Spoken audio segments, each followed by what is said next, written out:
Muy buenas tardes, les damos una cordial bienvenida.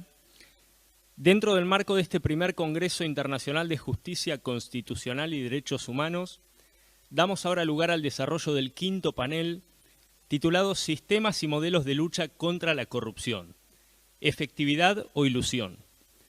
Preside el panel la doctora Silvia Farger, su vicepresidencia está a cargo del doctor Julio Tarifa Altieri, y se desempeña como secretaria la doctora Verónica Torgovnik. La doctora Silvia Farger es abogada y máster en Justicia Constitucional y Derechos Humanos por la Universidad de Bolonia. Es coordinadora de la especialización en Justicia Constitucional y Derechos Humanos con orientación en Justicia Penal y Delitos Complejos. Es secretaria letrada del Ministerio Público Fiscal de la Nación. El doctor Julio Tarifa es abogado y especialista en Justicia Constitucional y Derechos Humanos por la Universidad de Bolonia. Es expresidente del Colegio de Abogados del Alto Valle Oeste y fue integrante del Consejo de la Magistratura de la provincia de Río Negro.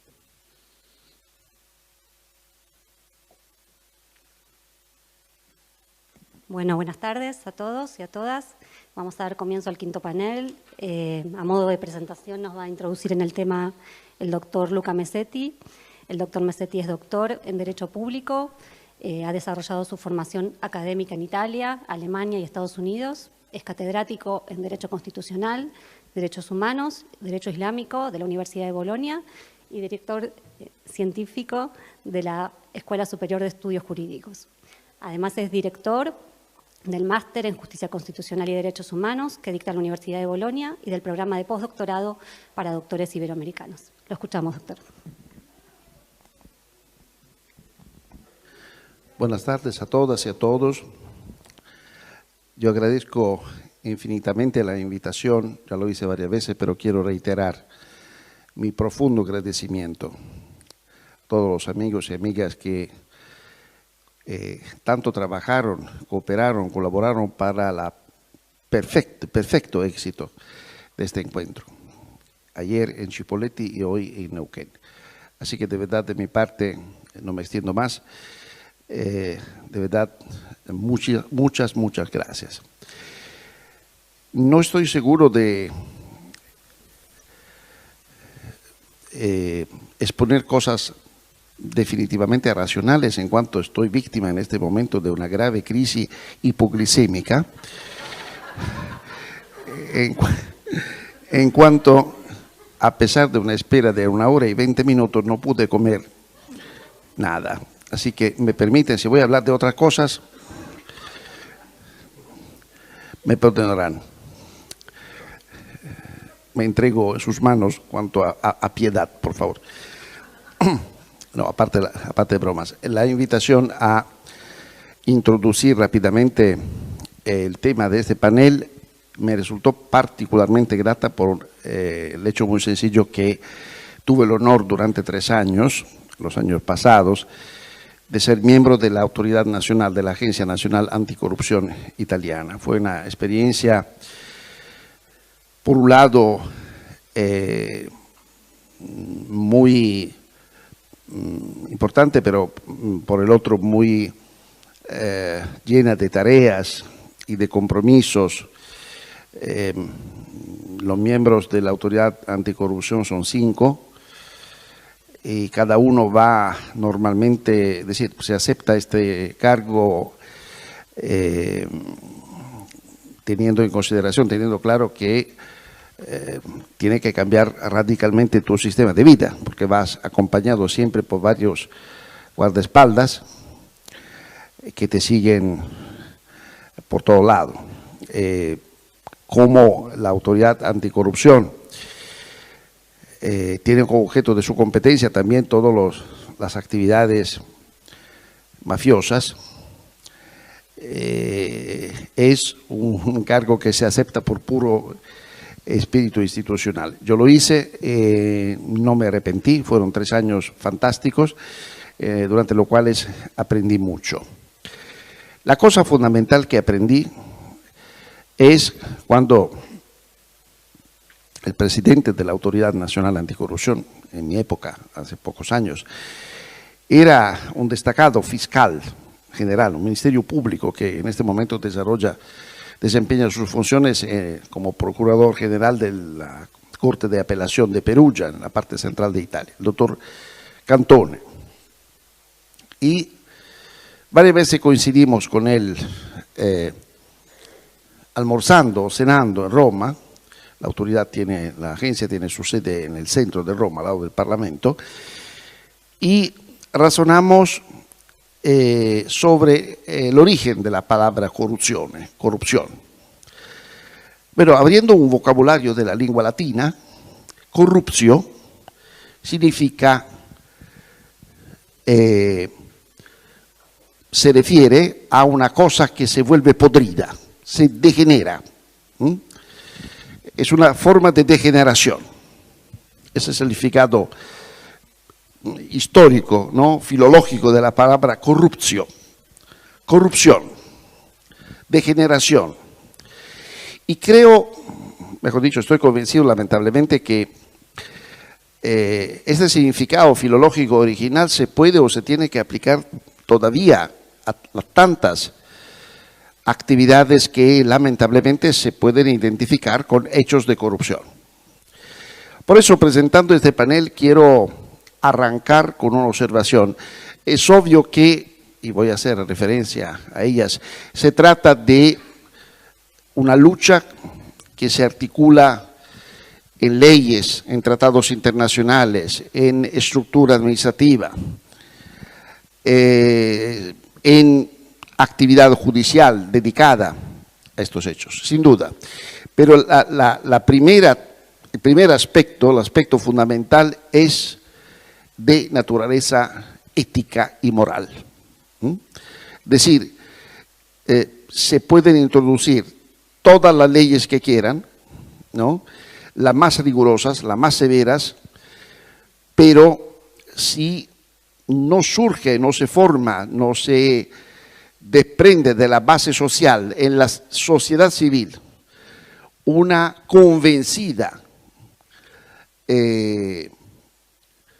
lucha, un convencido rechazo de la corrupción, cada acción corre el concreto riesgo de quedarse inútil o parcial. Esto es verdadero problema. Cuando estamos hablando de lucha contra la corrupción, ya la materia de la anticorrupción se articula hace muchos años en la realidad en una perspectiva, yo diría, multinivel. Ya la comunidad internacional, Naciones Unidas, se han percatado perfectamente del hecho que la corrupción no se concreta o no se traduce sencillamente en el hecho de ofrecer una propina, de aceptar una propina, ¿no?, o de exigir una propina, la concusión. No es solo eso. Es eso, evidentemente, pero ¿cuáles son las consecuencias? Ya la comunidad internacional se ha percatado, me refiero a tan solo para, con unas pinceladas, preparar las observaciones de los compañeros y compañeras que me acompañan en esta mesa. Se ha percatado perfectamente la comunidad internacional de la relevancia de los hechos de corrupción a daño, a detrimento de los derechos humanos, porque de otra forma no se podría entender el Convenio Internacional de Mérida de 2003. No se podría entender el significado de los diferentes convenios de la Organización para la Seguridad y la Cooperación en Europa. Los diferentes convenios en materia civil y en materia penal contra la corrupción del Consejo de Europa, con consecuente competencia también del Tribunal Europeo de Derechos Humanos de Estrasburgo, así como, evidentemente, no se podría entender la gran proliferación de normas y de leyes, no soltanto en materia penal, ahora voy a hacer la referencia, evidentemente, sino también en materia administrativa. Quiero decir que la lucha contra la corrupción, y creo que va a ser muy interesante la descripción de la situación nacional aportada por los destacados miembros de esta mesa, de las diferentes experiencias nacionales de Paraguay, de Brasil, de España, de Argentina, evidentemente. Quiero decir que es muy importante hacer referencia al instrumento normativo. Muchos países han adoptado, como el mío, ya a partir de unos 10 años atrás, instrumentos legislativos de lucha contra la corrupción muy rigurosos y muy severos. No solo en el sentido de sanciones o de represión de la corrupción, sino también de prevención de la corrupción. En unos casos, instituyendo, nuestro caso remonta a 2014, instituyendo verdaderas y propias autoridades administrativas independientes o agencias, como en el caso de la Agencia Nacional Anticorrupción italiana. O bien han avanzado, como nuevamente en nuestro caso, en una profunda racionalización y sistematización de la normativa anticorrupción. Eso en favor de los funcionarios, en función de los funcionarios administrativos, pero también en general para todos los miembros de la sociedad civil, para que queden claras las normas anticorrupción. En este sentido, la realización de verdaderos y propios códigos anticorrupción o leyes generales anticorrupción ha producido un efecto positivo. En el caso europeo, la emanación de varias directivas de la Unión Europea ha como preparado, ¿no?, el terreno para los Estados miembros para la elaboración, por ejemplo, en el caso italiano, del Código de las Licitaciones Públicas, en el marco del cual muchísimas normas están dedicadas a las funciones y a las tareas y a las obligaciones de la Agencia Nacional Anticorrupción. En este caso, el Código de las Licitaciones Públicas de 2016 es una traducción a nivel de normación italiana, de normación nacional, de directivas de la Unión Europea que concretamente dejan poco espacio de maniobra a los Estados miembros. Y esto es un fenómeno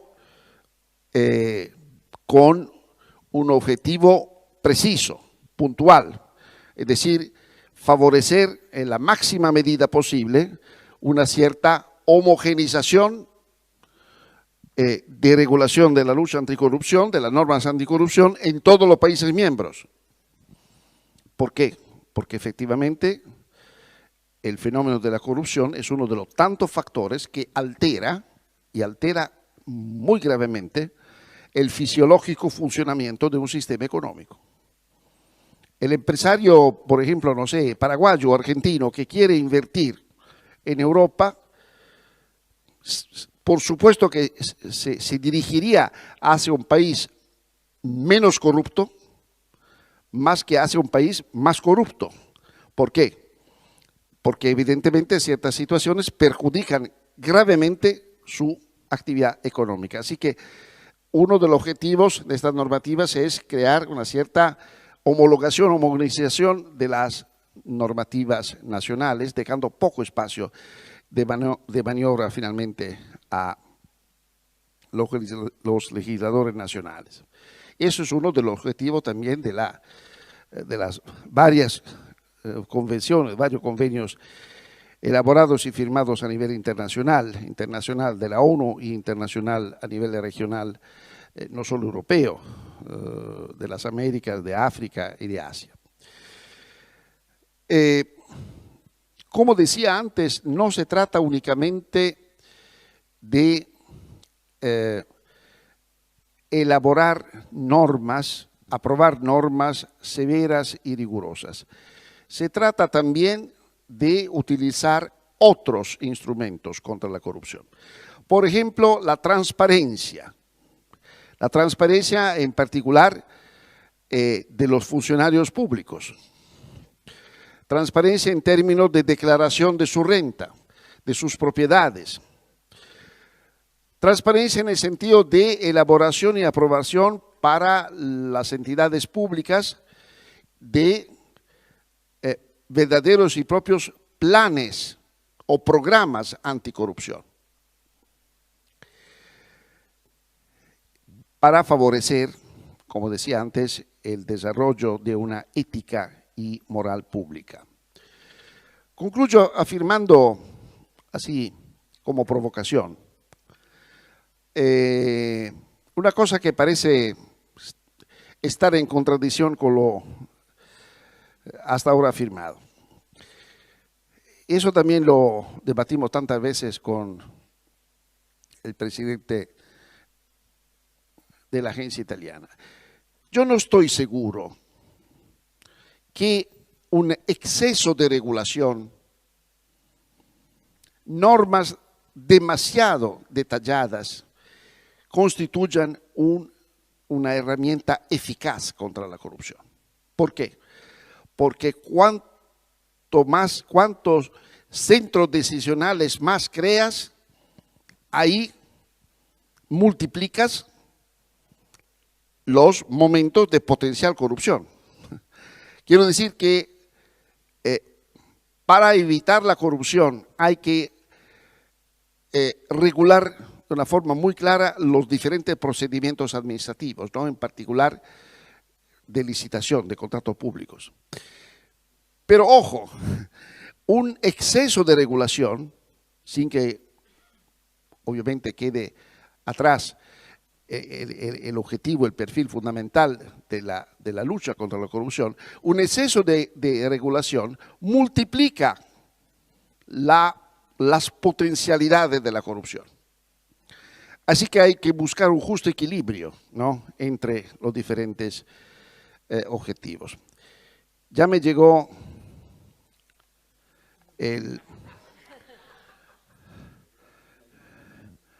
la amonestación de la presidenta, querida amiga doctora Farher, cumplo terminando acá, agradeciendo nuevamente su atención y dejándolos en excelentes manos de los ponentes que van a intervenir en este panel. Muchas gracias.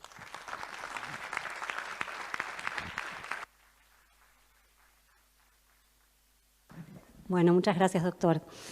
A continuación hará uso de la palabra el doctor Alejandro Panici. El doctor Alejandro Panici es ministro del Superior Tribunal de Justicia de la provincia de Chubut, fue presidente del Foro Patagónico de Superiores Tribunales de Justicia, fiscal anticorrupción y juez universal de la provincia de Chubut. Entre sus libros se destaca Las funciones malditas del Poder Judicial y el contenido administrativo en la justicia. Lo escuchamos, doctor.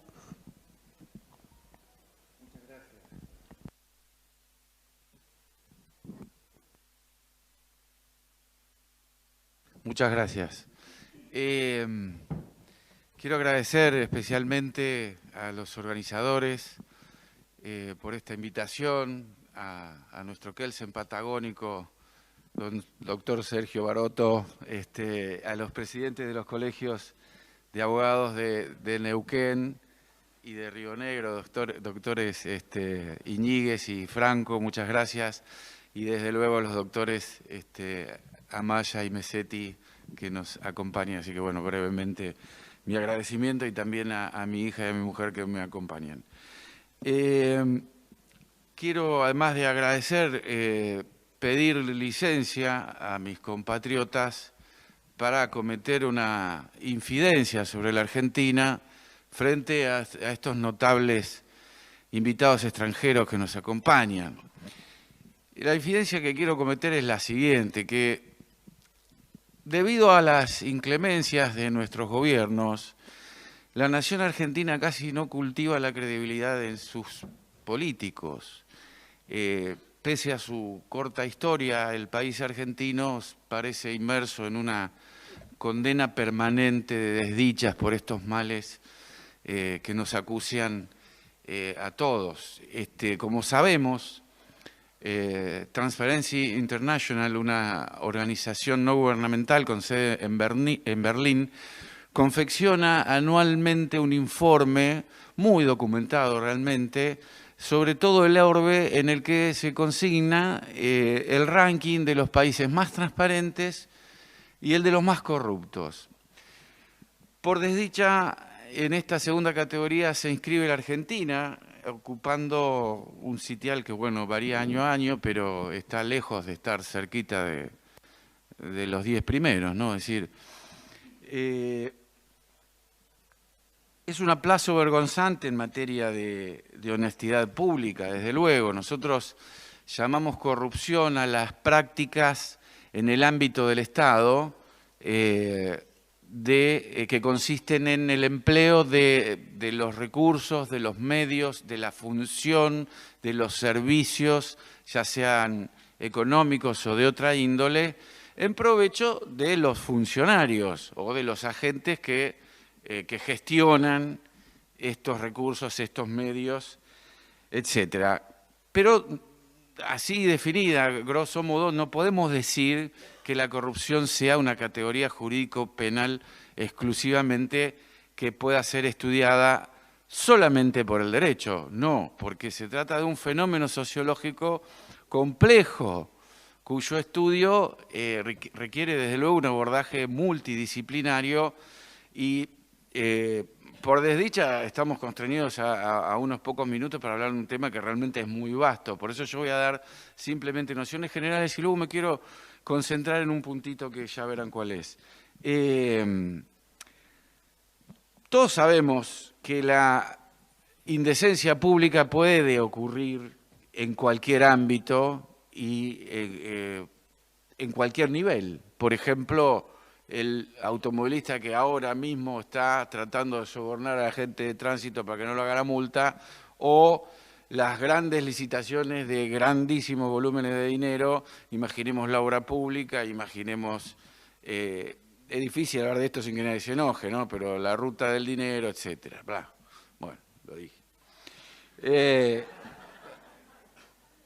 Por otro lado, tenemos un déficit importante, ya me voy a ocupar de nosotros, los del Poder Judicial, ahí sí se van a enojar, con lo que son los organismos de control. Fíjense que que no funcionan ni siquiera bien los organismos de control que debieran controlar a los servicios públicos, mucho menos por varias razones y no todos por lo mismo, funcionan bien los organismos de control público, es decir, Fiscalía Anticorrupción, Procuración General del Tesoro, Auditoría General de la Nación, etcétera, etcétera. Sabemos, no puede haber poder sin control. Para eso están aquellas figuras que no son de estirpe constitucional, pero que se han creado y se han concebido para justamente controlar que los actos de gobierno, que el gobierno sea ejercido de un modo transparente y que no sea susceptible de reproche. Pero bueno, tan adentro la tenemos, tan encarnada tenemos la corrupción, que cada escándalo de corrupción lo tomamos como una mancha más al tigre, ¿no? Estamos acostumbrados a decir, es moneda corriente, lo sabemos, en la Argentina. Incluso hemos llegado a creer la disparatada idea de que no manejar el patrimonio público escrupulosamente es una excepción. Es grave. Y no digo que no sea cierto, pero es grave. Aquello que nosotros llamamos comúnmente la cultura de la impunidad es una serie de prácticas, de maneras, de coartadas, que más allá de sus particularidades propias tienen un denominador común, que es la idea de que la corrupción es inevitable y eterna. Eterna en ambas direcciones. hacia el pasado y hacia el porvenir. Es decir, no tuvo principio ni tendrá final jamás. Es claro que existe esta noción de que es un mal universal y eterno. Todos en nuestros países padecemos este flagelo. Y es claro también que una visión maniqueísta entre corrupción y decencia no haría justicia a la hora de definir un concepto de delito contra la administración pública. Por aquello que dije antes, que se requiere de un estudio mucho más amplio que la estrecha senda por la que se maneja el derecho. En la República Argentina existen factores culturales muy arraigados y muy extendidos, históricos, de desapego a las normas. El muy tempranamente fallecido Carlos Nino escribió un libro muy pequeño pero estupendo, un libro formidable que se llama Un país al margen de la ley. Yo no sé si él ha creado el concepto de anomia, que quiere decir que es el vacío de ley, donde allí no hay ley, pero yo fue donde por primera vez lo leí ese concepto que es un neologismo que me parece realmente muy elocuente. Es decir, cuando lo legal y lo ilegal son conceptos equivalentes para una cultura, equivalentes quiere decir que vale lo mismo. Es decir, ocurre eso que llamamos la indiferencia social por este flagelo de la corrupción. Es decir, la tolerancia de aquello que expresamente está prohibido por la ley. La doctrina especializada, que la hay y muy buena, afirma que no es posible alcanzar la corrupción cero y que tampoco es razonable anhelarla, porque siempre hay un quantum de tolerancia a la indecencia pública. Es decir, de tolerancia a la deshonestidad, desde luego. Hay una medida de la ciudadanía de permiso para que los funcionarios incurran en este tipo de prácticas perversas o como una resignación también. Entonces, el único ámbito posible de combate contra la corrupción es el campo de lo intolerable, es decir, aquello donde ya no se puede tolerar más, ¿no? Hay una... a ver, cada esclarecimiento y sanción de hechos de corrupción constituyen verdaderos hitos en la historia de los países. Para nombrar algunos ejemplos, recordemos Salinas de Gortari en México, Collor de Mello en Brasil, Mani Pulite en Italia, Alberto Fujimori en Perú, ni hablar de Petrobras, donde se hablaba de más de 2.000 millones de dólares de coimas. Esta semana, ahora mismo, esta misma semana, una empresa norteamericana fue condenada en Estados Unidos a pagar 84 millones de dólares por repartir coimas en nuestro país. Ejemplos vernáculos, ya se nos va a ocurrir alguno, pero de que desde Juárez Elman hasta acá la venimos embarrando. Realmente, por razones de grieta no voy a dar ejemplo, pero sabemos que creo que no se salvó nadie. Sí, capaz que Ilia y Alfonsín, pero el resto, me parece que todos fueron nuestros gobernantes, no solo los de Nación, también los de la provincia, fueron denunciados por hechos de corrupción muy severos y en muchos, pero muchos casos, con una catarata de pruebas, ¿no? Es decir, yo recién me quejaba un poco de cómo anda los organismos de control, que no han mostrado en las últimas décadas una política agresiva. Y ahora vamos a casa. ¿Cómo andamos por casa? ¿Bien? Digo, el Poder Judicial. Y ahora voy a abordar este tema que es el de la corrupción judicial. La corrupción, digamos, la comisión de conductas dolosas que merecen la remoción de un juez, es eso la corrupción judicial, cuando el juez no hace lo que debe o hace lo que no debe. Es decir, bueno, yo iba a hablar de los delitos de prevaricato, abuso de autoridad, incumplimiento de los deberes, etcétera. Pero bueno, lo que quiero decir es que el problema del Poder Judicial es que funciona mal, no esclarece los casos que son sometidos a su jurisdicción, cuando lo hace en algunos casos es demasiado tarde.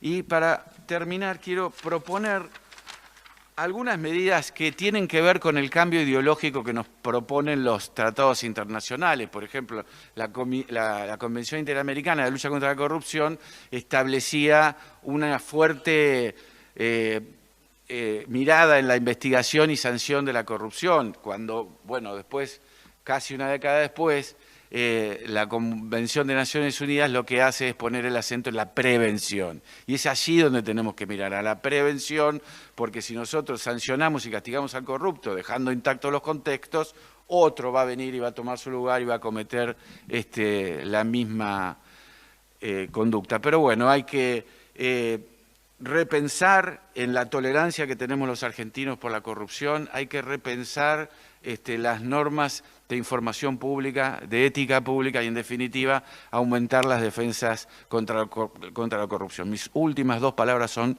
gracias. Hay 2 clases de hombres, hay 3 clases de hombres, los que saben contar y los que no. Bueno, muchas gracias, doctor. A continuación hará uso de la palabra el doctor Marcelo Figueiredo. Es abogado, investigador, revisor, consultor jurídico, maestro y doctorado, profesor libre y asociado en Derecho del Estado en la Pontificia Universidad Católica de San Pablo. Es fundador y coordinador científico del curso de especialización de Derecho Constitucional y presidente de la Asociación Brasilera de Constitucionalistas Democráticos. Lo escuchamos, doctor. Muchas gracias. Antes de más nada, un saludo a nuestros amigos del lugar, ¿no? Al doctor Sergio Barot, al doctor Marcelo, al colegio de abogados, a los grandes maestros Luca Mesetti y Jorge Amaya.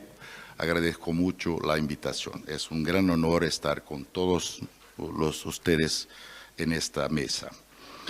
Bueno, con el tiempo que tengo voy a hablar de algunos casos de Brasil, exactamente un poquito de América Latina. Entonces, empiezo diciendo que cuando revisamos los índices de corrupción en América Latina, podemos observar que existe un mal generalizado cuyas consecuencias abarcan prácticamente todas las esferas de la vida pública y privada de los países de nuestra región. La corrupción tiene particularidades y dinámicas propias en cada país. Por ejemplo, la percepción y los métodos para atacar la corrupción son muy diferentes en México, en Brasil, en Guatemala, en Chile, en Argentina. Yo voy a subrayar 2 casos de Brasil, el caso conocido por todos, ya mencionado acá, el llamado Mensalão, que trascendió fronteras dejando analistas y expertos legales como la primera ocasión en la historia del país sudamericano en la que los políticos y autoridades de alto nivel fueron sometidos a un juicio penal, declarados culpables y condenados a prisión por cargos de corrupción. Este fue un caso muy emblemático, muy grave. Sí hubo condenas firmes, políticos de gran rango condenados e encarcelados. Esto no es común en nuestra región. Claro, uno u otro presidente sí, Fujimori, tantos otros están en cárcel, esto sí, pero los políticos, los grandes empresarios, los grandes capitalistas, los diputados, senadores, esto no es común que fueran a la prisión. Así que fue un caso importante, vamos a decir, emblemático. Después vuelvo un poco a esto. Bueno, este fenómeno describe Mensalão, un esquema de corrupción desarrollado, como saben, mediante pagos clandestinos realizados por el Partido de los Trabajadores, que ganó la presidencia en 2003, dando inicio al mandato de Lula da Silva a los aliados en el Congreso a cambio de apoyo para su agenda legislativa. Esto el primer caso. El segundo caso es la llamada Operación Lava Jato, iniciada en marzo de 2014, que reveló también la existencia de licitaciones fraudulentas de los contratos de Petrobras, que se habló acá. En estos concursos públicos amañados, las empresas invitadas a participar, mediante una red de sobornos, se agrupaban en un club y presentaban proyectos con costos inflados en beneficio de una de las compañías coludidas. De acuerdo con las investigaciones de la Policía Federal, el monto involucrado en el esquema se estima superar los 3.000 millones de dólares. Bueno, acá hay una particularidad de la política. De una manera paradójica, desde la llegada del Partido Trabajadores al gobierno en 2003, es curioso esto, el partido se involucró en mucha corrupción, pero también al lado se inició también una política pública de prevención y de medidas de carácter punitivo. Así que el gobierno, del mismo gobierno que se sancionó, ha hecho también cosas buenas, como por ejemplo, en 2003 se creó la Contraloría General de la Unión, la CGU, se fortaleció la Policía Federal, se dio plena autonomía al Ministerio Público, eso desde la Constitución de 88, se aumentó el rendimiento de la indemnización de la tesorería y se aumentó la acción de la Junta de Control de Actividades Financieras, el COAF, la sigla en portugués. Y en seguimiento de las transacciones atípicas que pueden constituir lavado de dinero o corrupción y enriquecimiento ilícito de los funcionarios públicos, entre otras cosas. No deja de ser llamativo que este compromiso con el combate a la corrupción tenga operado en contra del propio Partido de los Trabajadores en los escándalos recientes. Bueno, hay también que destacar, por otro lado, la participación ciudadana que desde la Constitución de 1988, que vigora en Brasil con más o menos 100 y pico enmiendas, se mejoró, se fortaleció las organizaciones de sociedad civil, las llamadas OSC en Brasil, son muy buenos instrumentos, tiene para verificar la transparencia, para transparentar presupuestos, para promover la aplicación de la ley, para promover acciones de inconstitucionalidad, etcétera, etcétera. Así que esto también fue un punto positivo en el combate de la corrupción desde la década de 80 hasta hoy. Bueno, la verdad es que la corrupción que había sido relegada a rumores silenciosos y ocultos en las épocas de dictadura que no conocemos no hace mucho tiempo, no hace poco, surgió como problema clave de la sociedad y se convirtió crecientemente en un tema de debate público en nuestra región durante la década de 90. Así que no voy a recordar, porque el profesor Mezzetti ya llamó la atención sobre todos los cumbres de las Américas, desde el primer cumbre en 94, que dio origen a la Convención Interamericana contra la Corrupción, de toda la Convención de Mérida, la Convención de las Naciones Unidas, etc. Hay una decena tal vez de convenciones muy efectivas para combatir este fenómeno de la corrupción. Sin embargo, todo parece indicar que en el mejor de los casos solo se ha logrado un modesto progreso para mejorar la transparencia y la ética gubernamental en la región desde el restablecimiento de nuestras democracias. Bueno, recuerdo también que la corrupción sin duda persiste en nuestra región. Es que el tema no es la falta de legislación o de sistematización o de organización en contra de la corrupción. Brasil es un país federado con 3 personas políticas, la Unión de los Estados, o que sería su provincia de los municipios, casi 6.000 municipios, y hay un razonable arsenal jurídico de leyes nacionales, provinciales, municipales en contra de la corrupción. Hay inclusive nuevos instrumentos de prevención, como por ejemplo las comisiones de ética pública de las empresas estatales, de las organizaciones directas de la administración pública. Yo incluso fui miembro con un periodo de la Comisión de Ética de la Presidencia de la República, que tenía por función principal analizar las evoluciones patrimoniales e eventuales conflictos de interés entre los ministros de la República, principalmente los que venían del sector privado para el sector público, si había algún problema. Verdad es que no hace falta, no es el tema de que hace falta una o un conjunto de leyes para combatir más y mejor el fenómeno de la corrupción. No se trata de esto. Se trata exactamente de, me parece, de una mentalidad cultural o de un problema cultural que no se resuelve apenas con el derecho. Claro que el derecho es fundamental, pero no es solo un tema de derecho. Brasil, por ejemplo, está en la posición 70 en la lista de percepción de la corrupción elaborada por la Transparencia Internacional, que el doctor acaba de hablar. Indica esta posición que el país se encuentra en un nivel intermediario de corrupción, al lado de países como Jamaica, Ghana y Panamá. No estamos en buena posición tampoco. Y las razones para que los niveles de corrupción sean mantenidos en patamares altos, elevados, solamente se justifica cuando examinamos las lacunas, las fallas en las estructuras de los órganos administrativos, judiciales y de fiscalización. Yo diría, ya encaminando a mis conclusiones, que lo que ocurre en Brasil es algo muy similar a lo que ocurrió en Italia con la operación Mano Puliti, con los casos más grandes de corrupción, con Mensalão, Lava Jato, etcétera, que fueron los más grandes de la historia del país desde el descubrimiento de los portugueses. Es que una parte sí se pagó con indemnizaciones, el Ministerio Público Federal ha movido acciones de reindemnización contra esta gente, contra estos contratistas públicos, contra los políticos, etc.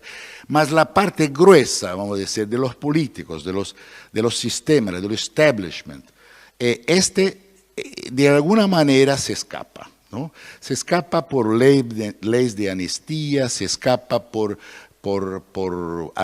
vamos a decir, maneras de prescripción de los crímenes en contra de la corrupción. El gran problema es esto.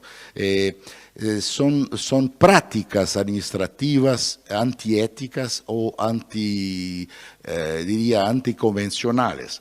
Por ejemplo, yo diría, en Brasil estamos discutiendo cosas absurdas, como por ejemplo presupuesto secreto. Nunca es posible hablar, esto es una contradicción en términos, ¿no?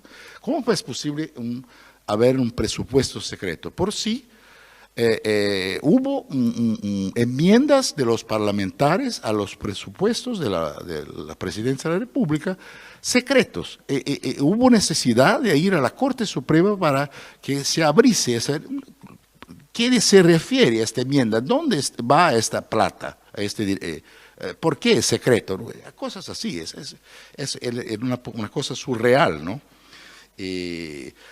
Un último ejemplo que puedo dar, en Brasil tenemos el foro privilegiado, que es algo naturalmente volcado a un acto de corrupción. No es posible que las autoridades públicas de más altos rangos de la República sean impunes o inmunes a la jurisdicción normal.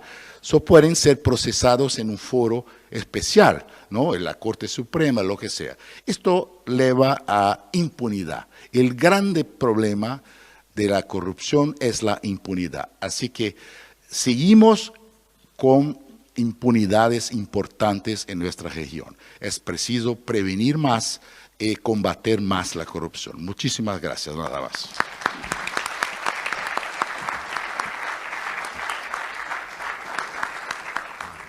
Muchas gracias, doctor. A continuación, ahora uso de la palabra la doctora Carolina Yáñez. La doctora Yáñez es doctora en Ciencias Jurídicas y ministra de la Corte Suprema de Justicia de Paraguay. La escuchamos, doctora.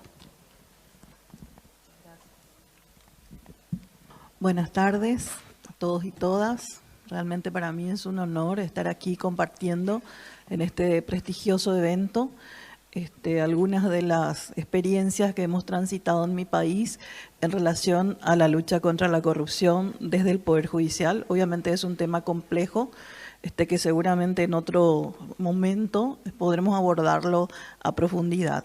Y antes de empezar, también tengo que agradecer al doctor Alejandro Amaya, quien me invitó a participar, y al doctor Luca Mesetti, quien me acompañó en la preparación de esta actividad. Y obviamente a toda la organización que tan gentilmente nos ha atendido.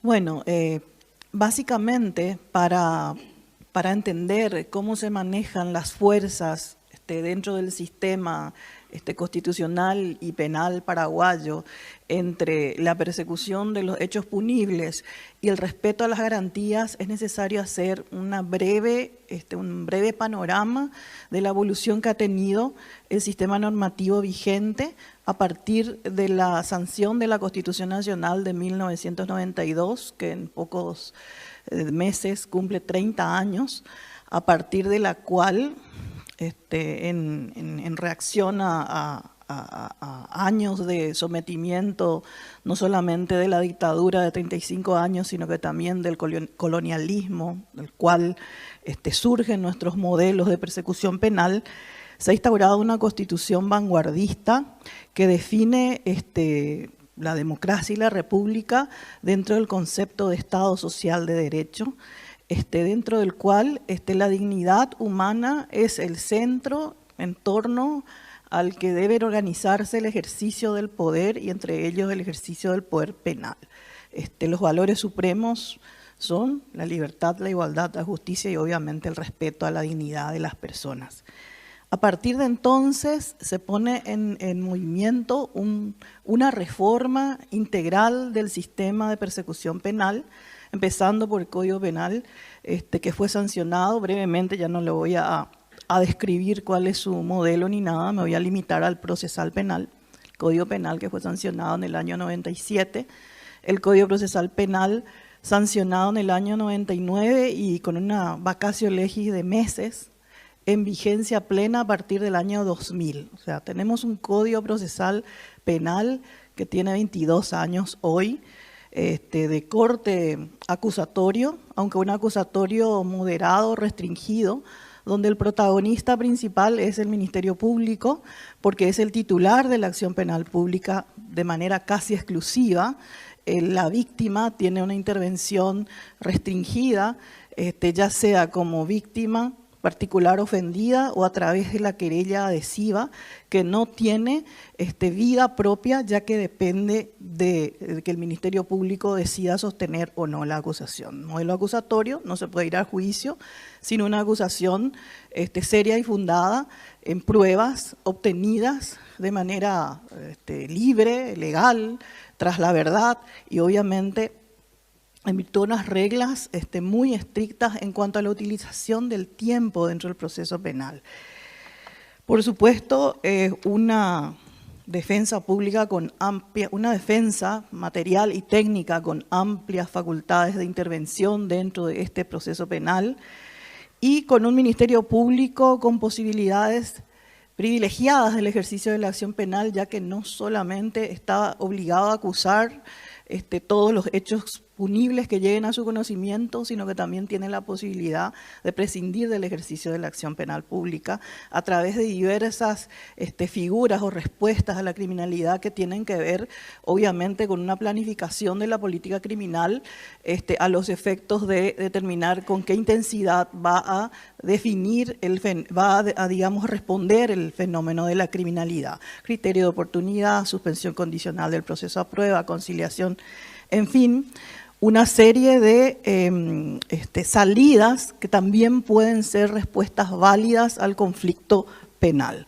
Porque obviamente en nuestra realidad actual adolece de ciertas limitaciones porque no está definida de manera clara y precisa la política criminal en materia de persecución penal del Ministerio Público. Y bueno, esa es una opinión mía que obviamente por la experiencia que tengo dentro del sistema penal, la asumo y responderé en caso de que alguien me reclame. Bueno, en este contexto entonces se inicia la reforma del sistema penal. También se aprobaron otros cuerpos normativos como la Ley Orgánica del Ministerio Público, porque ya que ha sufrido un cambio sustancial en cuanto a su participación dentro del proceso penal, también esa ley orgánica tiene, digamos, mucho que ver en relación al funcionamiento del Ministerio Público. Y el Código de Ejecución Penal, que unos años después fue insertado, aunque todavía hoy no se encuentra de manera claramente articulado con el sistema penal, pues tenemos un fuero de ejecución penal que se encarga de velar por el cumplimiento estricto de las condenas, porque la Constitución Nacional establece como una de las finalidades de la pena la rehabilitación y la reinserción social. O sea, los objetivos de nuestro sistema penal son muy exigentes y muy difíciles de alcanzar. A lo largo de estos 22 años, por supuesto, nada es perfecto si es que no se lo apuntala y no se lo monitorea permanentemente y no se verifican las distorsiones y no se realizan los ajustes necesarios como para que pueda tener una marcha regular. Por supuesto, ha sufrido distorsiones, graves distorsiones, que tienen que ver con detrimento o menoscabo al sistema de garantías, un abuso desproporcionado de la prisión preventiva, un dispendio escandaloso del uso del tiempo dentro del proceso penal, porque este es un sistema que se adecua a la aplicación del concepto de plazo razonable establecido en el Pacto de San José de Costa Rica y establece un tiempo máximo de duración del proceso penal, dentro del cual el Ministerio Público y los órganos judiciales tienen que concluir, tienen que llegar a la sentencia firme. En caso contrario, si eso no sucede, se producen graves consecuencias procesales y personales. Las consecuencias procesales tienen que ver con la extinción de la acción penal, lo cual implica, obviamente, que no se llegue a la verdad ni a la sentencia, ni a la cosa juzgada y por ende se traduce en impunidad. Y por otro lado, también representa responsabilidad personal de los operadores que contribuyeron a esa situación. En este contexto, entonces, es que el Poder Judicial paraguayo tiene que organizar su sistema penal, obviamente desde el rol que le corresponde a los órganos jurisdiccionales, que es el control judicial de todos los actos del proceso penal y fundamentalmente de los actos requirentes del Ministerio Público, porque la gran tensión está justamente ahí. No habrá juicio sin acusación penal seria y responsable fundada. Todo puede malograrse si el inicio del proceso penal tiene falencias o adolece de vicios. Entonces, el control principal realizado por el Poder Judicial es justamente sobre ese ejercicio razonable de la acción penal. Y el estadio central, obviamente, es el que tiene todas las características del modelo democrático y republicano, es la fase del juicio oral y público, donde conforme al diseño del modelo acusatorio vigente, solamente deben llegar aquellas causas que verdaderamente reúnen mérito para ser debatidas públicamente, constatadas y resueltas conforme a los hechos probados de manera inmediata, continua, concentrada y eficiente dentro del sistema penal. ¿Qué ha pasado a lo largo de estos tiempos? Entonces, se han reinstalado prácticas autoritarias en relación al manejo de la coerción dentro del proceso penal. Las medidas cautelares, que si bien es cierto, son un catálogo de posibilidades que permiten someter al justiciable al proceso penal, sin embargo son prácticamente utilizadas de manera insuficiente, porque se recurre a la medida más extrema en todos los casos sin hacer una discriminación en relación en qué situaciones es necesaria efectivamente aplicación de la prisión preventiva y en qué otras situaciones el justiciable puede esperar su proceso en libertad o sometido a algunas otras medidas que aseguren su presencia dentro del proceso penal. Esto ha dado lugar a que la Corte Suprema de Justicia, dentro de sus potestades administrativas y organizativas y operativas del sistema judicial, y en este caso del sistema penal, ha tenido que dictar acordadas justamente a los efectos de, tengo que decirlo, bajar línea, ya que no podemos instruir particularmente a los jueces en los casos concretos, pero sí bajar línea institucionalmente hablando sobre el manejo correcto de las medidas cautelares dentro del proceso penal, y hemos tenido que hacer todo un desarrollo a partir de la Constitución Nacional y el Código Procesal Penal para la correcta aplicación de estas medidas. Si bien es cierto, los resultados aún no son muy importantes en cuanto a números, sí ya se siente un ambiente de mayor comodidad de los jueces en relación a la aplicación y a la sustentación de medidas alternativas en sustitución a la prisión preventiva. ¿Por qué? Porque hay todo un ambiente también de autoritarismo, no solamente dentro del sistema propiamente dicho, de los operadores, sino que de la misma sociedad, que en todos los casos exige cárcel y encierro como la primera medida que tengan que ser tomadas por los magistrados, y caso contrario está siempre el tema del jurado de enjuiciamiento que puede actuar en consecuencia. A todo esto se ha sumado en los últimos años la irrupción de la criminalidad organizada, que nos ha obligado a implementar, porque se ha creado por ley, un nuevo fuero especializado en delitos económicos, corrupción pública y crimen organizado. Durante la pandemia, en el 2020, hemos tenido que implementar este nuevo fuero penal especializado con los recursos disponibles, ya que no ha existido posibilidad presupuestaria alguna como para crear nuevos cargos. Hoy, con el presupuesto 2022, tenemos la posibilidad de hacer nuevos llamados para fortalecer estos planteles de jueces y tribunales que se encargarán de administrar justicia en relación a la criminalidad organizada y los hechos de corrupción también. En otro orden de cosas, la Corte Suprema de Justicia, a los efectos también de dar acceso a la ciudadanía a las causas emblemáticas sobre corrupción pública, ha instalado un observatorio judicial donde actualmente se encuentran a disposición de la ciudadanía, al que quiera ingresar al sistema, 96 causas de corrupción pública que están en proceso y que pueden ser controladas por la ciudadanía como una medida de transparencia también en la lucha contra la corrupción. Realmente traje mucho más para decir, contarles que actualmente el Paraguay está siendo evaluado por Gafilab, que es un organismo de las Naciones Unidas, Grupo de Acción Financiera Internacional para Latinoamérica, a los efectos de calificar su situación de riesgo en relación a la prevención y al combate de estos hechos punibles, lavado de activos con todos sus precedentes, crimen organizado, corrupción pública.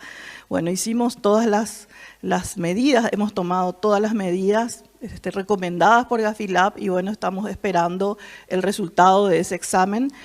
Creemos que hay mucho por hacer, pero no queremos encarar esta, digamos, tarea desde un punto de vista pesimista, sino tenemos esperanza de que nosotros podemos salir de esta ilusión o quimera y caminar hacia la efectividad del sistema penal que pueda librarnos de este flagelo. Muchísimas gracias.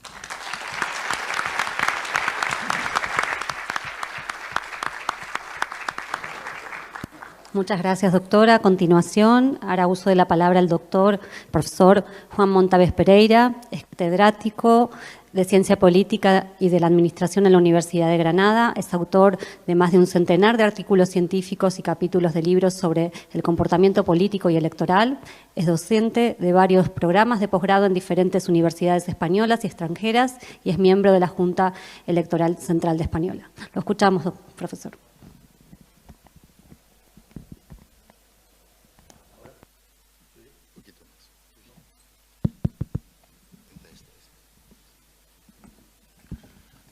Ahora parece que sí. Sí. Muchas gracias, Verónica, por tu presentación y gracias, como no, a los organizadores de este congreso y muy especialmente al profesor Amaya y al profesor Machetti por la iniciativa, que tiene un criterio de oportunidad, tiene también un criterio de encontrar, digamos, el momento oportuno. Y al mismo tiempo, en el panel que nos ocupa a nosotros, pues digamos de actualidad, de permanente actualidad, podríamos decir, como voy a intentar trasladar en los minutos que se me ofrecen para empezar. Espero que estos minutos que me restan, y vos va contando el cronómetro hacia atrás, no defraudar sus expectativas de lo que pueden escuchar sobre España, ni el nivel que hasta ahora los comentarios que se han expuesto, así como los que van a venir seguro, estarán muy por encima, por tanto significarán un reto para lo que pueda señalar aquí y la percepción que puedan obtener ustedes de la parte de la que tienen de momento sobre la corrupción y lo que llamamos el clientelismo político en España. De hecho, la presentación que traía preparada bajo el título entre el clientelismo político y la corrupción. Son dos modalidades que se interseccionan, que conjugan en muchas ocasiones de forma similar con respuestas jurídicas, con respuestas jurisdiccionales bien distintas una de otra, incluso tan importante como ello, con respuestas sociales en la percepción de la opinión pública bien distintas, lo que se trata de un intercambio de promesas electorales que se pueden cumplir y que significan la creación de un clientelismo y, por tanto, una vinculación que en muchas ocasiones, como decía, utilizando ese verbo interseccionar, pueden interseccionar con la corrupción, creando zonas, digamos, de difícil separación, entre otras. Por citar, digamos, un clásico y empezar con una referencia, es conocida el aforismo de Lord Acton, aquel político y escritor inglés del siglo XIX, reconocido por la reina Victoria como Lord en mediados del siglo XIX, en 1868-76, si no recuerdo mal. Decía, y creo que se reitera en muchas ocasiones, el poder tiende a corromper, pero el poder absoluto corrompe absolutamente. Es decir, nos encontramos en que el poder, que ya Lord Acton en el siglo XIX adelantaba la tendencia en la vinculación de ejercicio del poder y la corrupción, cómo afectaba a todos. Y no se venía del siglo XIX, si nos remontamos a 4 siglos antes de Cristo, desde Aristóteles, que clasificaba los regímenes, la desviación de la democracia era la corrupción. Y si vamos a Tácito, son muchas las referencias que encontramos al respecto, es decir, que es algo que está presente y se ha mencionado con anterioridad en el comportamiento humano, en el comportamiento público. Pero completando la referencia que hacía de Lord Acton, más recientemente, en la década de los 50 del siglo pasado, un escritor americano puntualizaba a Lord Acton cuando le recuerdo que decía Lord Acton, el poder corrompe, el poder absoluto corrompe absolutamente, pues este señor John Steinbeck, un americano en los años 50, decía, le respondía con otra frase, digamos, que podríamos dejar grabada. El poder no corrompe, es el miedo el que corrompe. Claro, tal vez el miedo a perder el poder que corrompe. Perdonen ustedes el juego de palabras. Pero significa una puntualización de la frase conocida de Lord Acton y efectivamente esto se produce así, como ya se ha señalado alguna referencia, por los organismos internacionales, bien sea de Transparencia Internacional o de otros de otros organismos, en donde desde hace ya más de una década anualmente encontramos el ranking, digamos, de la no corrupción y la corrupción, jugando la liga los distintos países en quién se sitúa en la primera, si se encuentra Argentina precisamente en la bisectriz, en la mediana de los 180 países que categoriza. España, si gana 2 posiciones, pierde 3, está entre el 30 y el 34, por delante está Chile, por delante está Uruguay. Bueno, eso al final nos lleva, hay otros elementos que hay que tener en cuenta, creo que hay que tener en consideración, que es la percepción de las propias sociedades en las que se integran esos comportamientos, bien sean, he mencionado antes, solamente 2 manifestaciones, el clientelismo político y la corrupción política. Hay otros tipos de corrupción, la corrupción política tiene sus características, pero podríamos hablar también de lo que en la experiencia italiana llamaban el amoralismo familiar por Banfield, o lo que mi gran maestro, el profesor italiano también, Mario Cacciacli, bueno, pues incluía la criminalidad organizada con unas variantes determinadas que llevaban a la corrupción paralela. Sea como fuere, todos estos elementos pues inciden, digamos, a unas prácticas en las que la sociedad entra en ellas de una forma u otra, aceptando, digamos, su participación en las mismas.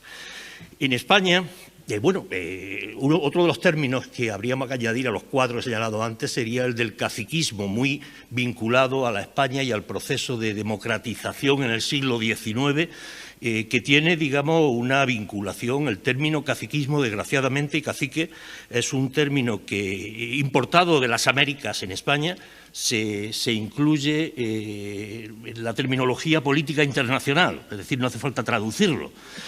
Y precisamente hacía referencia, aparte de la desigualdad social, al trato que podía haber, digamos, en las Américas, en la conquista de las Américas y los flujos que podía haber de riqueza entre los propios naturales de la América, digamos, explotada en muchas ocasiones, y también, digamos, en el tránsito hasta el puerto del río Guadalquivir en Sevilla, donde llegaban a la Torre del Oro. Pues a partir de ahí el caciquismo pues se asentó hasta el extremo que en el siglo XIX, bueno, pues forma una parte, digamos, de ejercicio, el clientelismo para obtener beneficios políticos. Me estoy refiriendo a las prácticas de lo que en España se llamaba entonces, en el siglo XIX, al menos hasta la Segunda República, hasta 1931, el pucherazo. El pucherazo significaba, digamos, la adulteración de los resultados electorales, bien por meter la mano en el puchero o bien por comprar los votos directamente a los súbditos por parte de los caciques, es decir, en una España marcada por una estructura rural. Era fácil, una vez que se reconoce el sufragio universal a partir de 1869, intercambiar el favor político del voto de los hombres, porque era ese sufragio masculino, hablamos de sufragio universal en 1869, pero el sufragio universal masculino, el sufragio universal, incluidas las mujeres, por supuesto, hay que esperar hasta la Segunda República, 1931. Pues bien, en ese momento hay el caso extendido, el caciquismo es algo, se inventa además un régimen que es el del régimen de la Constitución de la Restauración de 1876 en España, en donde entre el Partido Liberal y el Partido Conservador se alternan, hay un pacto, los resultados es igual, tanto da que gane uno como otro, se sabe bien Cánovas o bien Sagasta que van a alternar a los 4 años. Por tanto, el clientelismo era comprar los votos, o el caciquismo a través de los caciques, los representantes provinciales. En este caso hay en mi provincia, en mi ciudad, en Granada, un caso singular de un señor que fue diputado, fue ministro, estuvo, digamos, hasta en las Cortes franquistas como representante del Partido Conservador en este tiempo, a finales del siglo XIX, hasta los años 50 sigue de representante en las Cortes franquistas, que es Natalio Rivas, algún granadino como el profesor Faramiñán recordará la anécdota, en donde al cacique local de Granada se le pedía, que fue permanentemente diputado durante la Restauración, durante la Segunda República, durante el franquismo, y compraba los votos a cambio, digamos, de favores. El Estado es una maquinaria aparte. Yo soy el Estado. Como decía Luis XIV, l'État c'est moi. No, el Estado soy yo, el cacique. El cacique, ¿qué es? ¿Cómo? A través, digamos, de intercambio de favores. Eso era el clientelismo, que significaba, digamos, una transgresión a la propia democracia. Sabiendo que había el tiempo limitado, me he permitido dejar todas las presentaciones, las conceptualizaciones que tengo aquí y hablar de la situación española en los minutos que me resta. Todavía no ha llegado el cartel, lo cual quiere decir que al menos 3 minutos 4 tengo. Después de 10.000 kilómetros me va a permitir si me cedo un minuto más. Es un segundo escaso cada 1.000 kilómetros casi. Entonces, puedo... le hago un breve repaso de la España desde el año 92. Les recuerdo que la España, la transición a la democracia se produjo en el año 77, el primer caso de corrupción política que afectaba a las primeras instancias del Estado, al presidente del Gobierno, Adolfo Suárez. Fue con motivo, una vez que había dejado la presidencia del Gobierno en 1982, por la compra de los marcadores electrónicos para los campos de fútbol en el Mundial de España de 1982. Quedó sepultado, digamos, el caso y no pasó nada, pero ya empezaba a oírse. Después de más de 10 años de ejercicio del poder por parte de Felipe González, después de la victoria de 1982, su vicepresidente del Gobierno y aliado en el partido, Alfonso Guerra, en 1992 se vio obligado a dimitir porque su hermano, Antonio Guerra, con el caso Guerra, que era un despacho paralelo en la sede de la delegación del Gobierno en Sevilla, distribuía, digamos, contratos. No era directamente al vicepresidente, pero indudablemente afectaba, y afectó de forma que fue entrando. Inmediatamente el gran lema del quien ganó las siguientes elecciones, José María Aznar, fue el paro, despilfarro y corrupción. La corrupción generalizada que llegaba a todas partes, según quizás con un exceso de lo que después vendría. Después vendría pensando fundamentalmente en el caso Guerra. Pero pensemos que 25 años después, más de 25 años después, en 2018, el anterior presidente del Gobierno, Mariano Rajoy, es cesado como presidente del Gobierno por el triunfo de una moción de censura que le presentan después de una que le presenta el Partido Socialista por una sentencia del Tribunal Supremo en el que implican al Partido Popular en la recepción a través del caso Gürtel y realizar las obras con dinero negro proveniente de esa parte por sentencia judicial, con lo cual le llega hasta la presidencia del Gobierno. Eso antes de ayer. Hasta antes de ayer ha estado el cuñado del actual rey y yerno del anterior rey, ha estado en la cárcel, el señor Urdangarín, por el cobro de comisiones ilegales, algo que está afectando. Más reciente, hace unas semanas, el anterior jefe del Estado, el actual rey, ha quedado, digamos, eximido por el Tribunal Supremo de blanqueo de capitales y recepción de comisiones a partir de la realización de unas obras en Arabia Saudí por parte, digamos, de 100 millones de dólares que anda jugando ahí entre distintos bancos internacionales y no se sabe, pero él sigue por allí. Podría seguir con la lista con los presidentes de las comunidades autónomas. De los 6 presidentes que ha tenido la Comunidad Autónoma de Madrid, 2 han estado o están en la cárcel. Otros 2 están procesados, del 6, 4. En el caso de el que fue presidente de la Comunidad Autónoma de Cataluña, el señor Pujol, está procesado, él y toda la familia, también por una cantidad, digamos, de corrupción y de integración. Aznar llegó a la presidencia del Gobierno por el cese del que era presidente de Castilla y León. Llegó a presidente de Castilla y León porque el señor de la Madrid fue, digamos, inculpado y luego absuelto por el Tribunal Supremo, 10 años después, murió hace poco. Actualmente, 2 expresidentes de la Junta de Andalucía están pendientes de una sentencia del Tribunal Supremo. El señor Chávez y José Antonio Griñán están pendientes de una sentencia del Tribunal Supremo por el caso PER, que daría a 5 conferencias como esta o 5 intervenciones. 3 presidentes valencianos de los 4, 2 han estado en la cárcel. Bueno, podría seguir, luego bajar al poder municipal. Podría seguir, y a pesar de eso se encuentra España en el lugar 30 de la corrupción. Dice, ¿qué pasará en el puesto número 125? ¿Qué pasará si esto está pasando y está afectando? La percepción, con esto quiero ir acabando, como politólogo, la percepción es extraña porque si nos atenemos a los datos del Centro de Investigaciones Sociológicas, que es el Centro de Prospectiva de Análisis Oficial en España, desde 2004 a 2020 los tres problemas por este orden han sido el paro permanente desde los años 70, el primer problema que situamos los españoles es el paro, el desempleo. El segundo es los políticos. El tercero, igualado con el cuarto, es la corrupción. La corrupción, un 25% de los españoles viene señalándolo con momentos que ha estado en el 50%, en concreto en el cambio de gobierno entre el Partido Popular y el Partido Socialista en 2008 ha llegado a más del 50%. Pero, sin embargo, cuando se pasa en los barómetros mensuales, pues suele estar, según qué impacto informativo tengan en cada momento, pasa el impacto a llevar al segundo problema, el tercer problema, o a desaparecer y hablar de otras cosas, ¿no?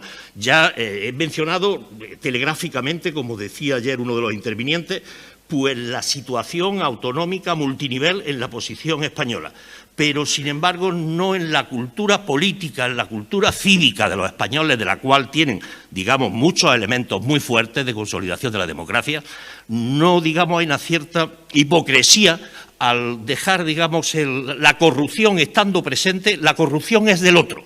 No, la corrupción está integrada, la corrupción, el clientelismo, podríamos llamarle de alguna forma u otra, está integrada y difícilmente podremos encontrar. Hay un fiscal general, la justicia está funcionando por los casos que he señalado, que efectivamente hasta el yerno del antiguo rey, el hermano, el cuñado del rey está en la cárcel. Es decir, si llega a esas primeras autoridades es que la justicia no tiene.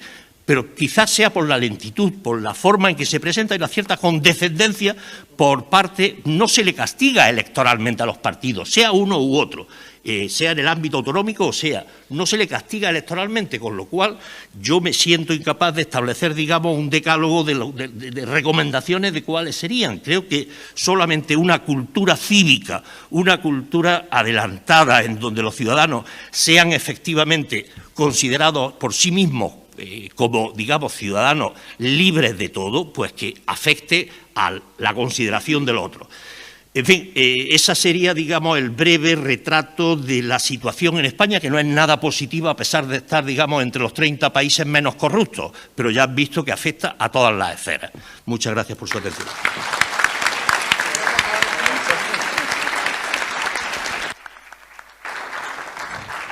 Muchas gracias, profesor.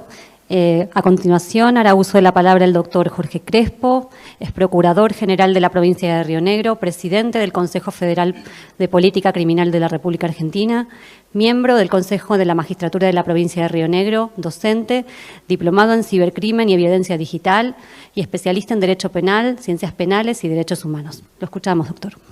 Muchas gracias.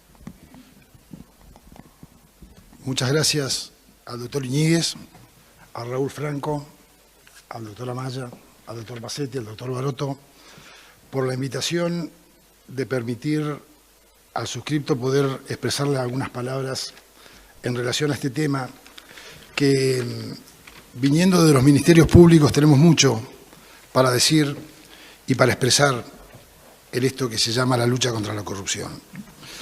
Yo voy a centrarme en el título de la ponencia o de lo que se me ha pedido que hable, que es la efectividad o la ilusión de la lucha contra la corrupción. Y si me permiten las autoridades del Congreso cambiar un poquito este título, y yo en realidad le pondría realidad o impunidad en la lucha contra la corrupción. No es otra cosa que esa. Digamos, de acuerdo a las conclusiones que podamos sacar de esta charla, podremos entender o saber si es una realidad la lucha contra la corrupción o es un camino inexorable a la impunidad. No acuerdo con los colegas que la corrupción es un problema endémico en la República Argentina. Lo que no coincido es que no tenga principio y que no tenga fin. Yo en realidad creo que la corrupción en Argentina tiene principio y no quiero creer que no va a tener fin, quiero creer que va a tener fin. Tal vez yo no lo vea, pero quiero creer que lo va a tener.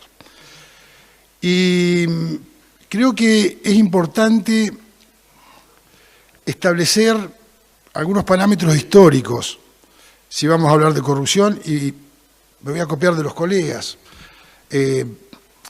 porque soy un firme creyente de que quien no conoce la historia no tiene posibilidad de interpretar el presente ni de predecir el futuro. Creo que como hombres de derecho tenemos la obligación de conocer la historia, de conocer nuestra historia, para poder hablar de las cuestiones que nos atañan en esta temporalidad.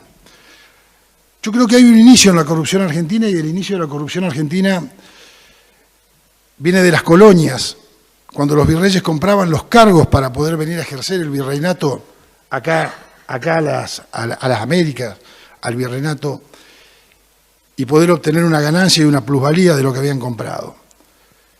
Y voy a hacer un repaso muy rápido de la historia porque no tengo tiempo, y me voy a detener antes de la actualidad porque no quiero entrar en conflictos.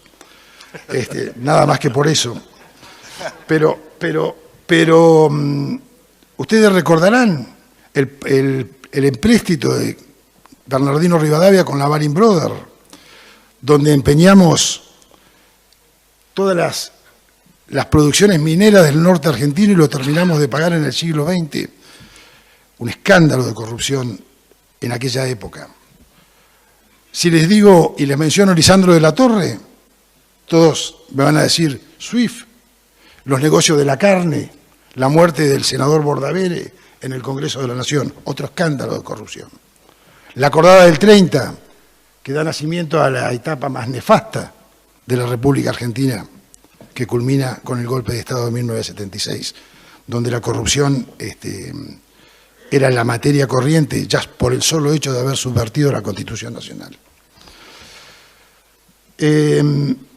No coincido que el doctor Alfonsín haya estado fuera de este escenario. Tal vez el doctor Alfonsín sí, como presidente, pero se acordarán de Masolini y los pollos de Masolini. El doctor Menem con las privatizaciones. Con lo cual tenemos una historia. Estamos plagados de una historia de corrupción. Con lo cual, creo que esta historia de corrupción nos tiene que enseñar a mirar para adelante y qué es lo que vamos a hacer para adelante. El sistema jurídico argentino ha asumido muchos desafíos a través del tiempo y los ha superado los desafíos. El sistema jurídico argentino recuperó la democracia y tuvo que crear un sistema jurídico en función a la democracia recuperada. Y lo hizo. El sistema jurídico argentino consolidó los derechos políticos y sociales. Y lo hizo. El sistema jurídico argentino incorporó los pactos internacionales y adecuó su legislación a los pactos internacionales. Y lo hizo. El sistema jurídico argentino luchó y supo luchar contra las diferencias de género. Adecuó su normativa a las nuevas políticas de género. Y lo hizo. Y el desafío que tiene hoy el sistema político argentino es luchar e implementar contra los delitos de corrupción, contra la corrupción íncita en el Estado. Y cuando hablo de delitos de corrupción, no hablo de cualquier delito de corrupción. Hablo de los delitos graves de corrupción, de aquellos hechos típicos jurídicos, culpables, pero hechos, vamos a dejarlo un segundo colgado acá, los hechos, que son cometidos por un funcionario público en el ejercicio de un cargo público y que la mayoría de la doctrina nacional e internacional lo considera como una violación a los derechos humanos, como decía el doctor Massetti. Y esto es así porque la apropiación de esos dineros públicos priva a la sociedad toda de escuelas, con lo cual la priva de educación, de hospitales, con lo cual la priva de salud, de policía, con lo cual la priva de seguridad, de la posibilidad de luchar contra el cambio climático, con temas de medio ambiente, con lo cual, claro que sí, son delitos de violatorio de los derechos humanos, pero hay que agregarle una cuestión más, que rara vez se nombra, y no sé por qué está olvidada en nuestro catálogo constitucional, que es el anteúltimo párrafo del artículo 36 de la Constitución Nacional. El anteúltimo párrafo del artículo 36 de la Constitución Nacional establece que el enriquecimiento en este tipo de delito es violatorio contra la democracia. Con lo cual, no solo son violatorios de los derechos humanos, sino también contra el sistema democrático, que a nuestra cercanía es mucho, mucho más, o tan importante como lo otro, no mucho más, por supuesto. Ahora, siempre he pensado cómo podemos hacer para saber si estamos en el buen camino de la lucha contra la corrupción o no estamos en el buen camino de la lucha contra la corrupción. Si hay una fórmula, si hay una posibilidad. Y yo creo que en un acto de arrojo y de atrevimiento de mi parte, quiero expresarles una opinión a través de un teorema, desde la lógica, a través de un teorema. Un teorema no es otra cosa que una proposición no determinada, no establecida, se determina o se establece a través de proposiciones determinadas o establecidas. Esto conforma un teorema. Y yo creo que hay un teorema que nos puede explicar y nos puede decir en qué situación está cada una de las provincias de Argentina para situarnos en nuestro sistema jurídico y conjuntamente con el sistema jurídico nacional frente a la lucha contra la corrupción. Y yo creo que hay tres premisas básicas que nos permiten por lo menos empezar a identificar la cuestión y dos premisas secundarias que se nombraron acá y que son también importantes pero que no integran el teorema. La primera premisa es la faz normativa.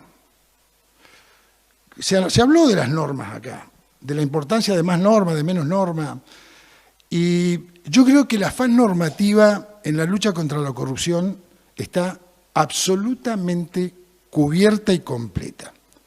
Yo creo que tenemos una inflación normativa en la República Argentina. Tan cierto es que tenemos una inflación normativa que parecería que es una causa de justificación, como que esa inflación normativa nos pone en una situación de lucha contra la corrupción. Y no es cierto.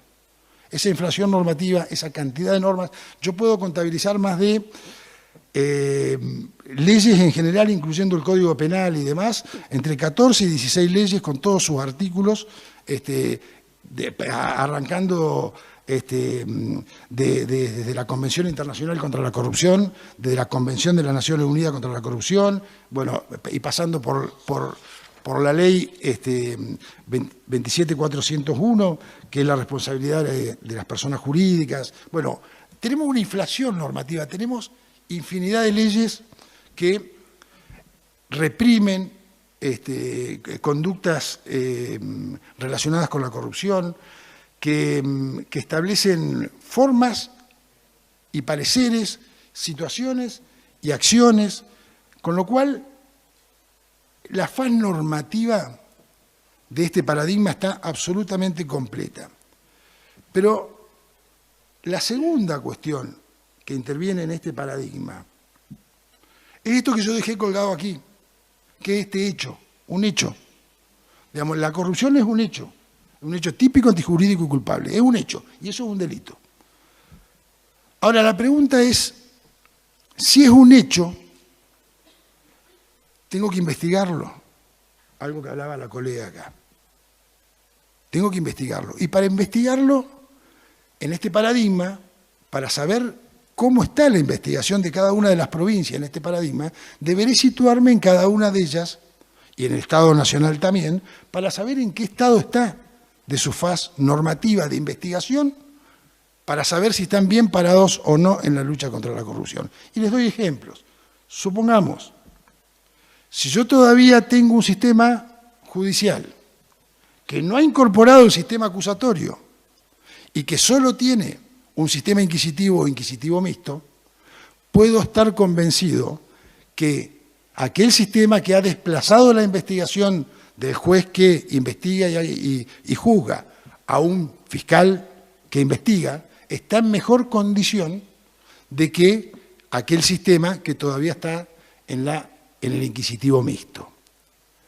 Y si yo tengo un sistema acusatorio, todo dentro de la segunda premisa, si yo tengo un sistema acusatorio que no tiene autonomía dentro del Poder Judicial que integra, contra otro sistema acusatorio, contra otro Ministerio Público, perdón, que sí tiene autonomía, no tengo duda que el sistema acusatorio que tiene autonomía dentro del sistema judicial de una provincia está en mejor condición que aquel que no la tiene. Y si ya, aparte de esto, yo tengo un Ministerio Público dotado de los recursos necesarios y suficientes para poder investigar la corrupción, está en mejores condiciones que aquel Ministerio Público que no está dotado de esos recursos. Con una honrosa excepción, porque sé lo que ha padecido la provincia de Chubut y sé el gran logro que ha hecho la provincia de Chubut en la lucha contra la corrupción, que no puedo dejar de mencionarlo, ¿no? Y debo decir que la provincia de Río Negro es una provincia que está muy bien en estos aspectos. La provincia es una provincia que, dentro de este paradigma, en esta porción del teorema, está muy bien. Me toca apurar. Pero hay un tema que debemos analizar. ¿Quién provee de recursos a los ministerios públicos para la investigación criminal? Y acá, y apurándome, esto debería ser una política de Estado y no de una decisión de un gobierno de turno, la provisión de recursos. Debería ser una política de Estado que cumplan todos los estados del fortalecimiento de los ministerios públicos, porque con ministerios públicos fuertes se puede investigar la corrupción. Y vamos a la tercera parte, voy salteando, a la tercera parte de este teorema. Que es, digamos, tengo la faz normativa, tengo la plata y la forma y el Ministerio Público para investigar, los funcionarios que investigan. La designación, forma y modo de ingreso a la función judicial de esos funcionarios.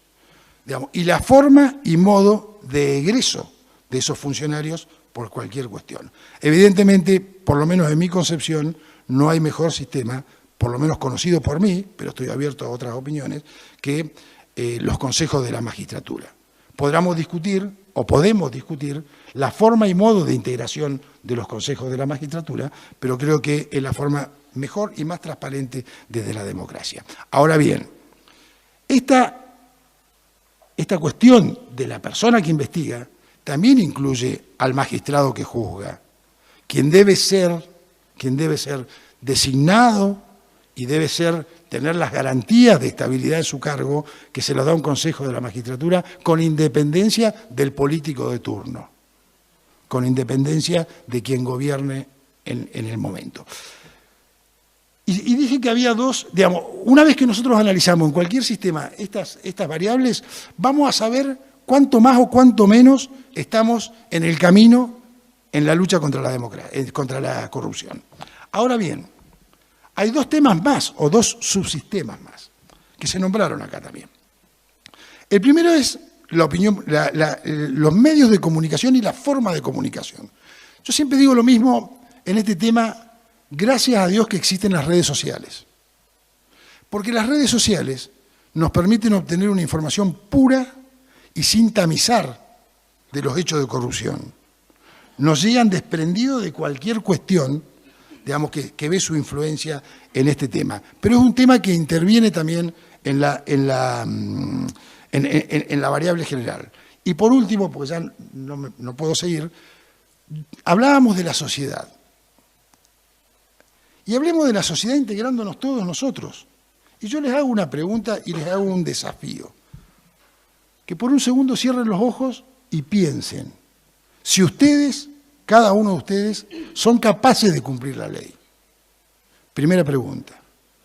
También con los ojos cerrados piensen si la persona que tienen sentada al lado, su vecino, es capaz de cumplir la ley. Y la tercera pregunta que les hago, en ese mismo sistema y en ese mismo esquema, piensen si los funcionarios públicos que nos gobiernan son capaces para ustedes de cumplir la ley. Una vez que cerremos todo este escenario, sabremos exactamente en qué posición nos ubicamos. Muchas gracias.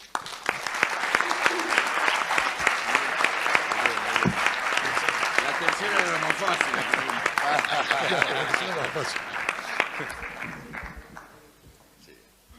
Muchas gracias, doctor. Para terminar, hará uso de la palabra la presidenta del panel, la doctora Silvia Farger. Perdón. Bueno, la escuchamos, doctora. Hola.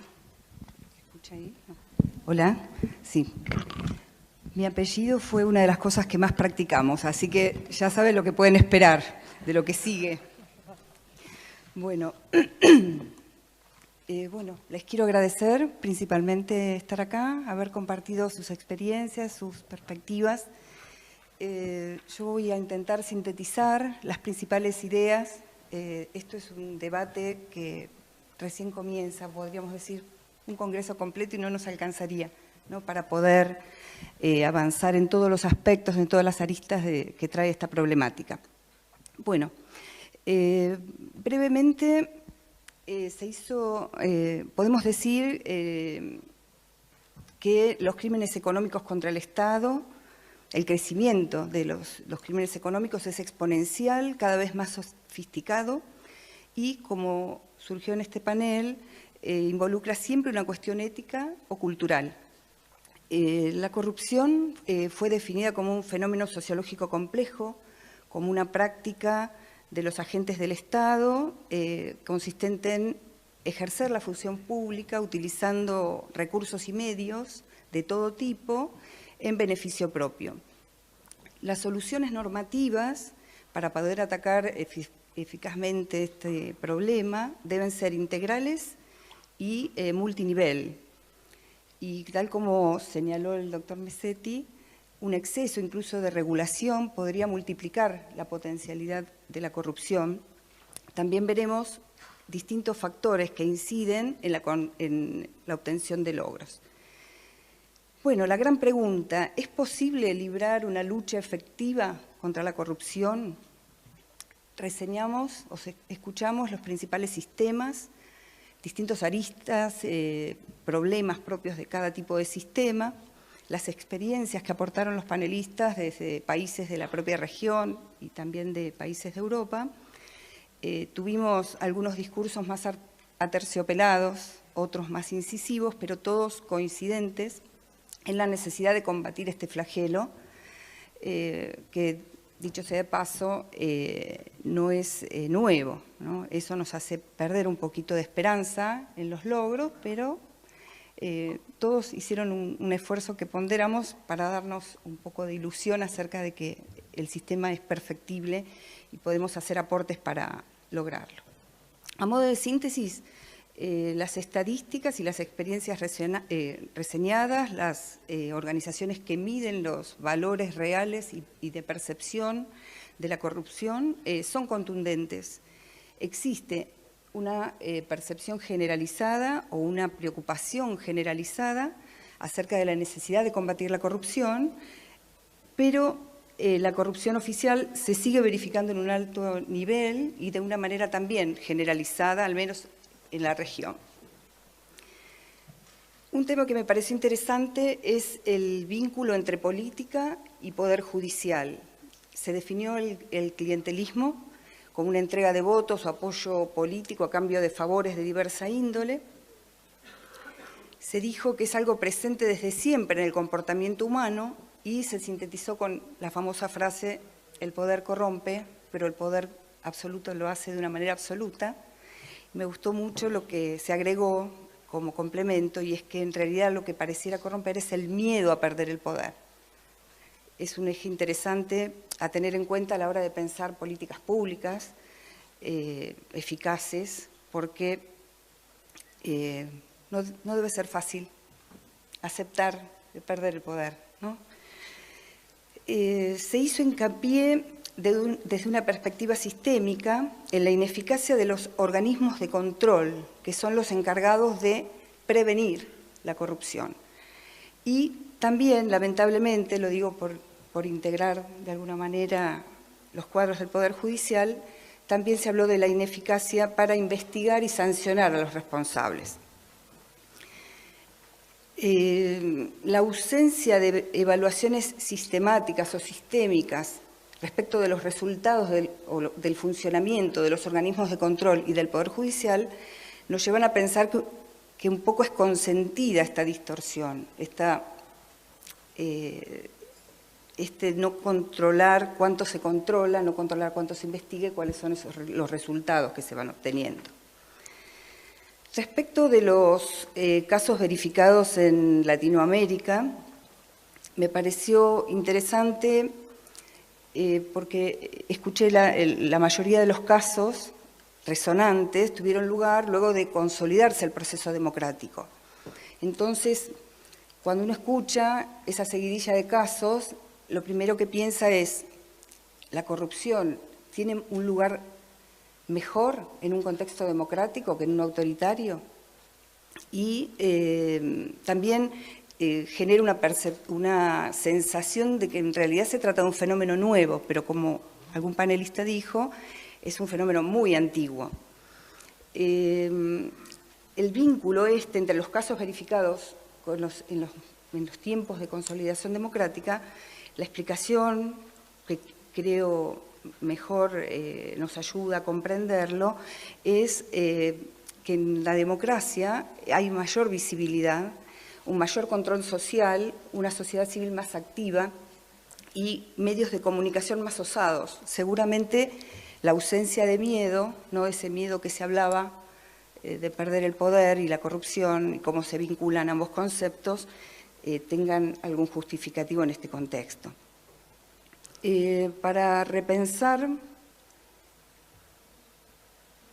soluciones, se remarcó de alguna manera la necesidad de un enfoque, un abordaje científico de la problemática, con el acento puesto no solo en el diseño, en la implementación de políticas públicas, sino especialmente en el control del cumplimiento de esas políticas públicas, preventivas esencialmente. Si bien la punición, como nos reseñó la doctora Yáñez con la experiencia del Paraguay, es un aspecto del combate contra la corrupción, creo que hay una tendencia en poner el foco en las políticas preventivas.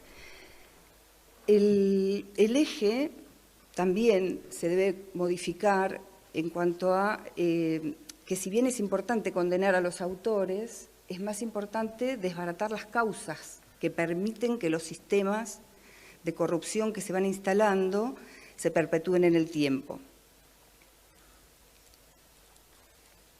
Bueno, un panelista dijo que para repensar las medidas a tomar serán necesarias reformas que van a depender de la idiosincrasia de cada país. Pero a modo de síntesis, el rediseño del sistema de persecución penal, este pasaje al que hizo referencia el doctor Crespo, entre el tradicional sistema inquisitivo, dando lugar a un sistema mucho más eficaz y con otro tipo de garantías como es el acusatorio, es un tema a tener presente. O sea, el diseño institucional, el diseño del sistema de persecución penal. También el rediseño de los sistemas o los organismos de control, mejorando las prácticas de detención temprana, porque bueno, a la justicia muchas veces cuando llegan las denuncias, llegan en un estadio bastante tardío. Se toma conocimiento en una forma bastante tardía. Para lograr ese acceso temprano a la información, es importante mejorar y readecuar la normativa de acceso a la información pública y dotar de mayor transparencia a la gestión pública. Un tema también sobre el que me interesa hacer hincapié es que se recomendó esencialmente trabajar sobre el aspecto cultural. Se expuso que existe una cierta tolerancia a la corrupción como si fuese un mal eterno, un mal universal, existiendo una suerte de cultura de impunidad.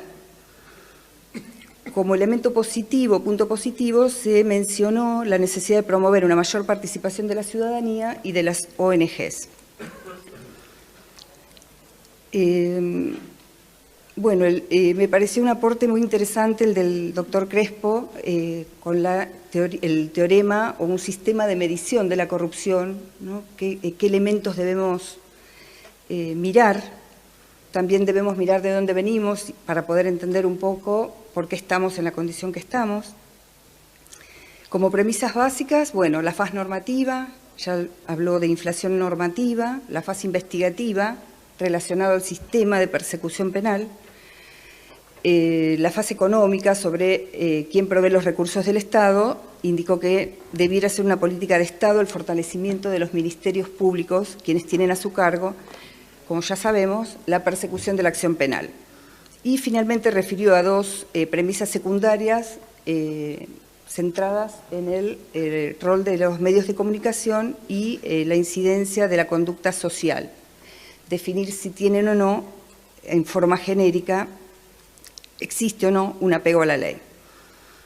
Bueno, específicamente desde la perspectiva punitiva, me pareció muy interesante lo que nos contó la doctora Yáñez sobre la experiencia del Paraguay, más que nada porque ya tienen hace más de 22 años en vigencia un sistema acusatorio.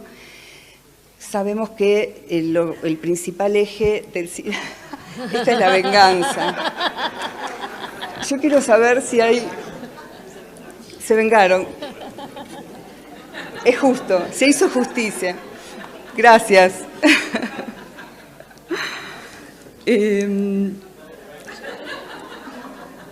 Esto se va a seguir. Un aplauso porque realmente fueron creativos.